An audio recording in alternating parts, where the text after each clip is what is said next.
this is where the excitement happens.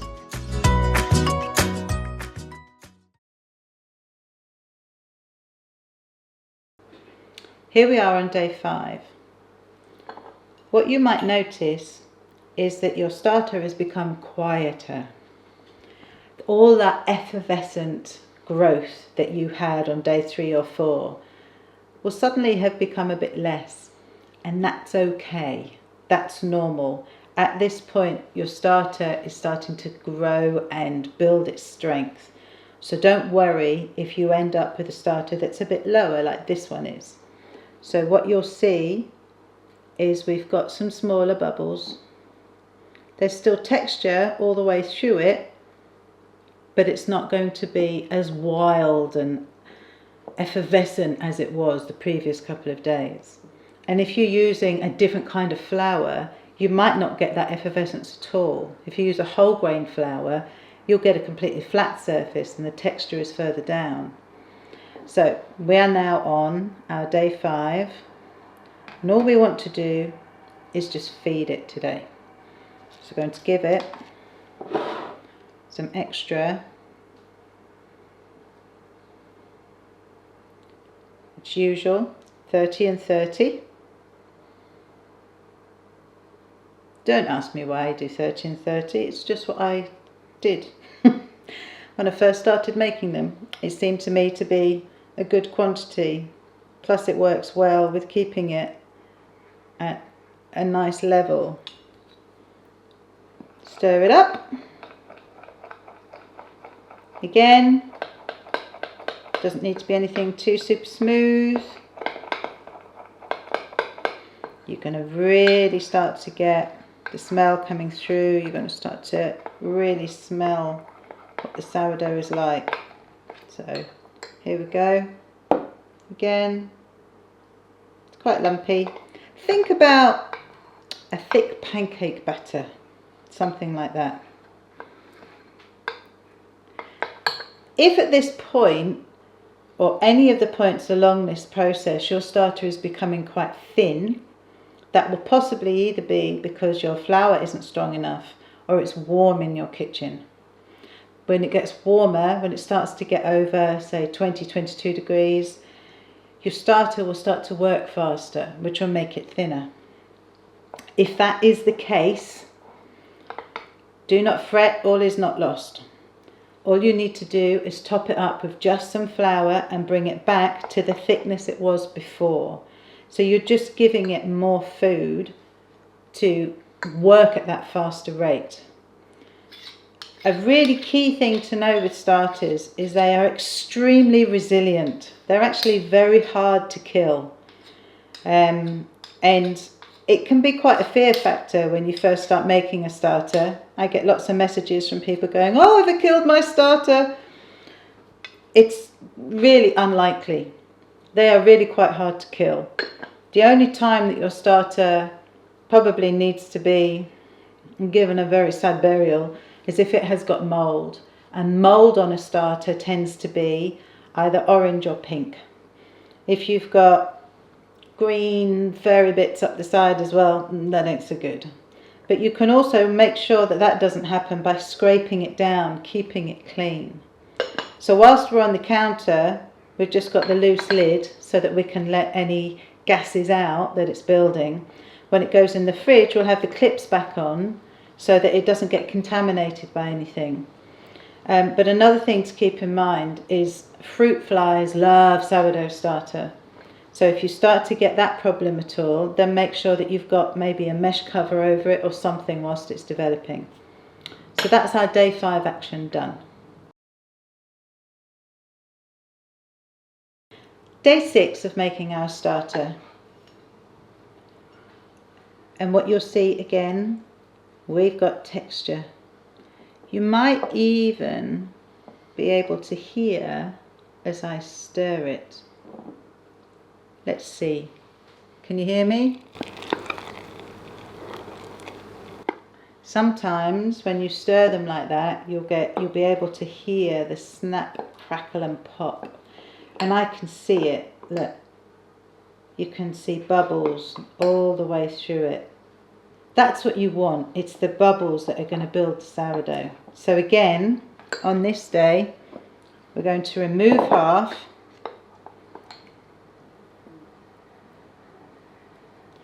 And then feed it again. So whilst I'm doing this process, what I'm showing you here in this video is 7 days of making your starter. And ideally, typically, 7 days is all it needs. But not all starters are the same. Some starters need more than 7 days. Some starters will need a couple of weeks, 3 weeks. So don't worry if your starter isn't doing the same as mine or what you think it should by day 7. Again, it's okay, just keep going. Just keep going with feeding one day, discarding and feeding the next day until it does what you need it to do. And what we're looking for is that routine growth. If every time you feed it, it grows, then it's ready to use. That's what we're looking for. So we've removed half. I'm going to put it back to 0. Doesn't matter that the spoon is sitting in it. We've got our 30 and 30.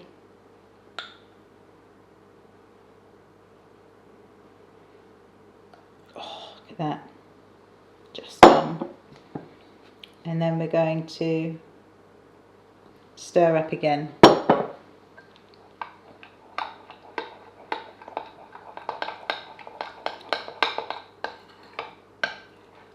So by this point, you could be very close to having a starter that you can use. The smell, you can really smell it. So we've got a nice consistency. It's a bit lumpy from where we've just fed it, but that's fine. Remember, lumps is fine. Scrape it down. Any dried stuff that's on around the edges, just scrape it down and stir it in, because it's all just starter and it's all extra strength.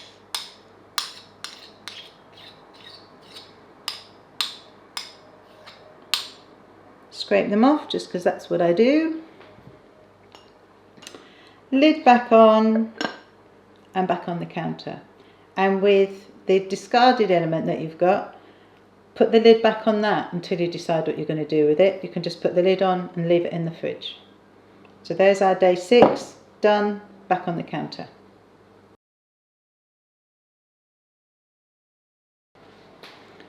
So we're on now on day 7 of making this starter. As you might have realised, I'm showing you these all at one go because I've been making them over the last week, especially to show you. So hence why I have so many jars of starter, which you do not need. Just the one. All you need is the one jar, I promise. So here we are, day 7. And she's a picture. Yes, my starter has always been a she. She is, oh, she's talking, she's bubbly, she's full of texture. Look at that. All that surface. So what you should find is that she's quite talkative. So I'm going to move nearer the mic so that you, oh, she's about to blow a bubble. I'm going to move nearer the mic so that you can hear the sound when I stir. But you'll see she likes to blow bubbles. She's active, she's happy. So what happens when we stir?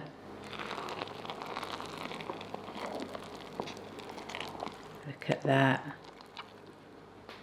And that is our lovely, happy, textured starter. And that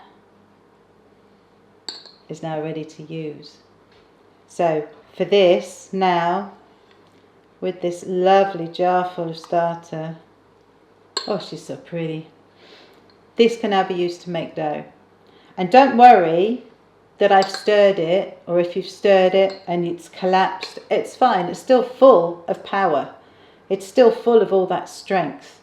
So the fact that this is now looking shallower than it was isn't a problem. It's still all there. So you can still spoon this out to start making your dough.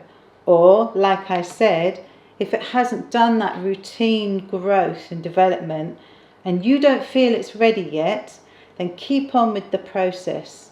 So today we would just be feeding, tomorrow we would be discarding and feeding.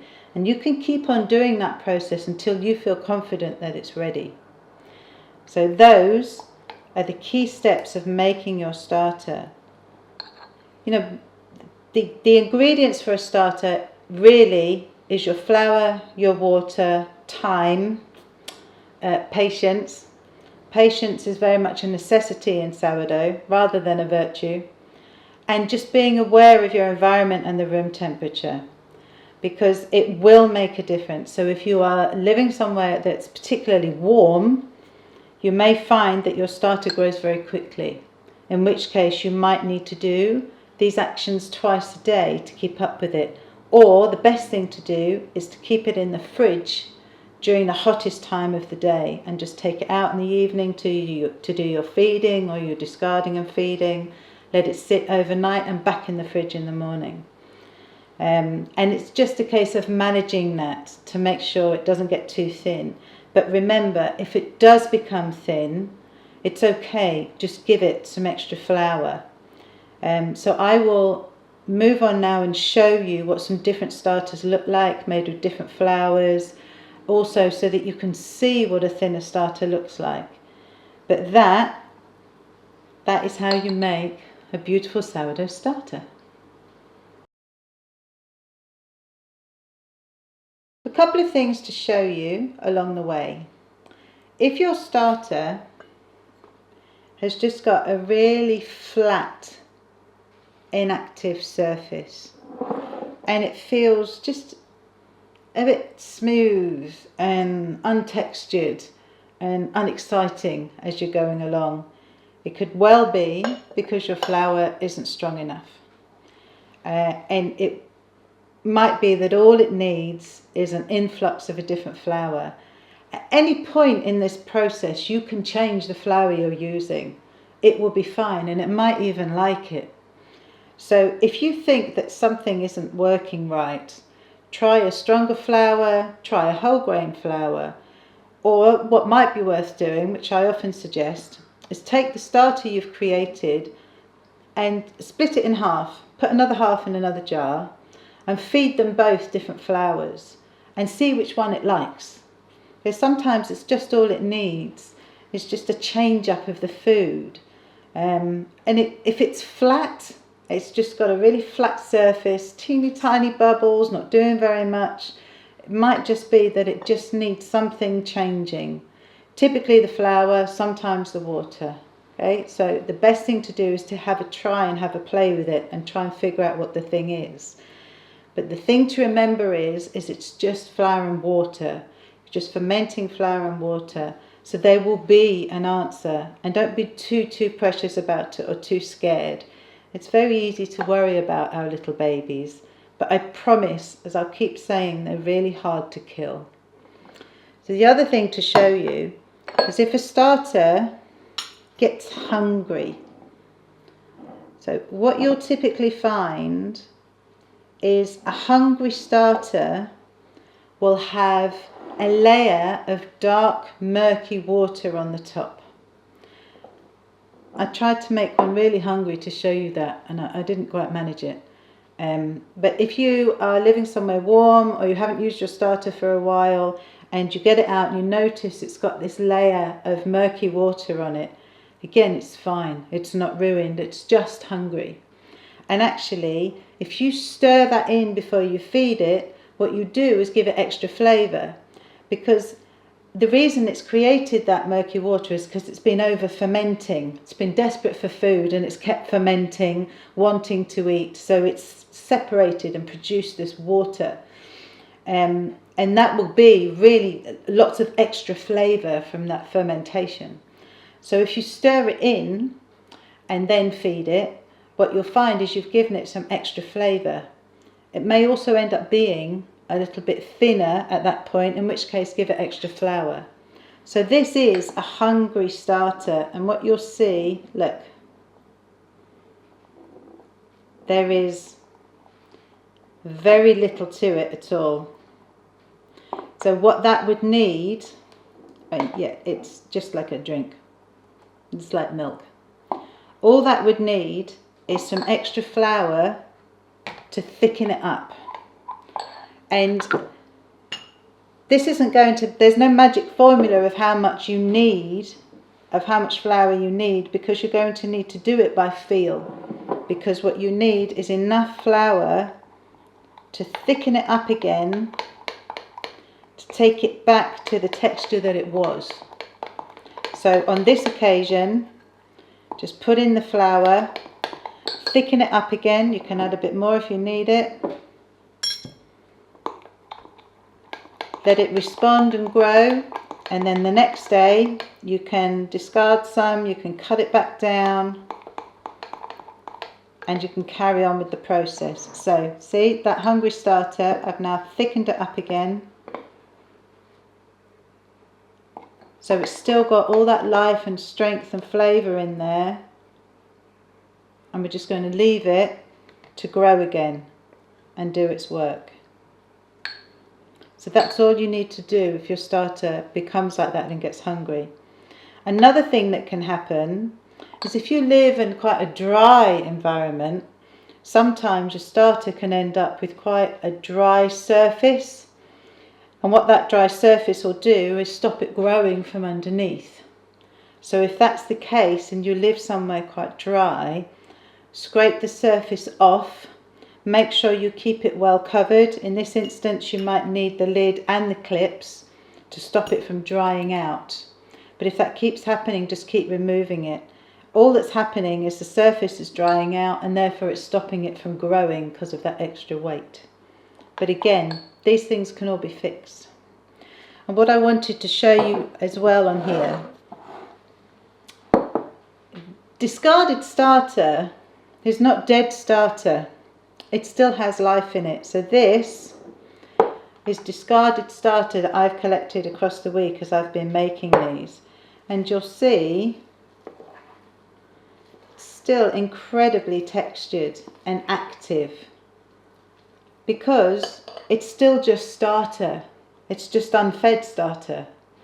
So don't worry about the title it gets given of discard. I find that quite negative. My beautiful starter, no part of it is discard to me because it's still precious. So it's still starter, it's just unfed. In that case, it might not have as strong a flavour or strength as some of the others. But if you think it's strong enough, you could probably still try making a loaf from it. But definitely use it, because it makes great extras. You can throw it in cakes, you can throw it in pancakes.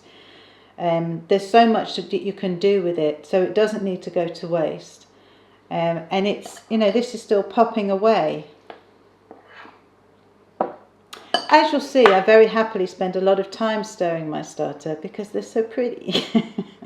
Because it brings me so much joy.